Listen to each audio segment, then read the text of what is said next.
రహదారుల భద్రతపై ప్రతి ఒక్కరు అవగాహన కలిగి ఉండాలని, ట్రాఫిక్ నిబంధనలు ఖచ్చితంగా పాటించాలని బోధన్ ఏసీపీ శ్రీనివాస్, రవాణా శాఖ అధికారి శ్రీనివాస్ సూచించారు. గురువారం బోధన్ పట్టణంలోని సమీకృత బాలికల వసతి గృహంలో విద్యార్థినులకు అవగాహన కార్యక్రమం నిర్వహించారు. సందర్భంగా వారు మాట్లాడుతూ విద్యార్థి దశ నుంచే ట్రాఫిక్ నిబంధనలను తెలుసుకోవాల్సిన అవసరం ఉందని అన్నారు. తమ్ముడు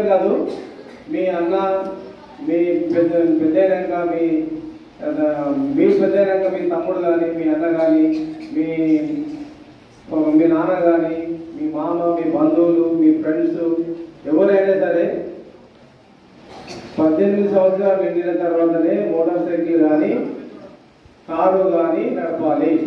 ఎన్ని సంవత్సరాలు? ఎందుకు 18 సంవత్సరాలు పెట్టారు అంటే 18 సంవత్సరాల వరకు ఫిజికల్గా బలంగా ఉండలేరు, బండిని బ్యాలెన్స్ చేయలేరు, ఆపలేరు. 18 సంవత్సరాలకు వస్తే కొంచెం మనిషి హైట్ కానీ శారీరకంగా బలంగా దృఢంగా ఉంటాడని 18 సంవత్సరాలు అనేది నిర్ణయించడం జరిగింది. అదేవిధంగా మనం రోడ్డుపై వెళ్ళేటప్పుడు కంపల్సరీ ఏం ధరించాలి? నెత్తికి హెల్మెట్ పెట్టుకోవాలి.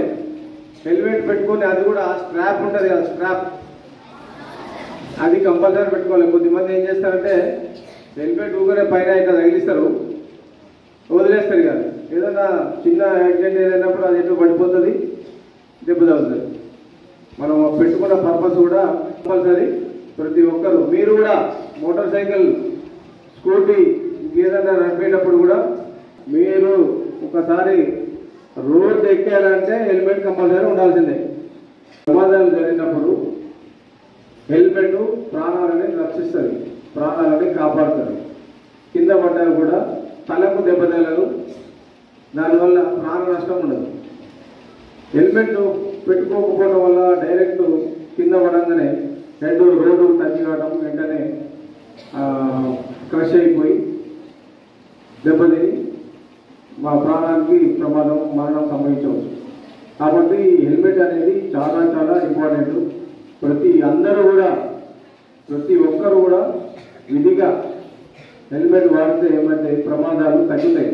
ఇది మొదలు పెట్టుకుంటే మంచిగా ఫిక్స్ అయి ఉంటుంది.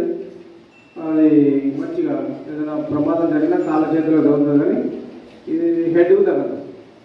హెడ్ తగ్గడం వల్ల ఏమవుతుందంటే మనిషి ఇమ్మీడియట్గా చాలా ప్రమాదం జరిగి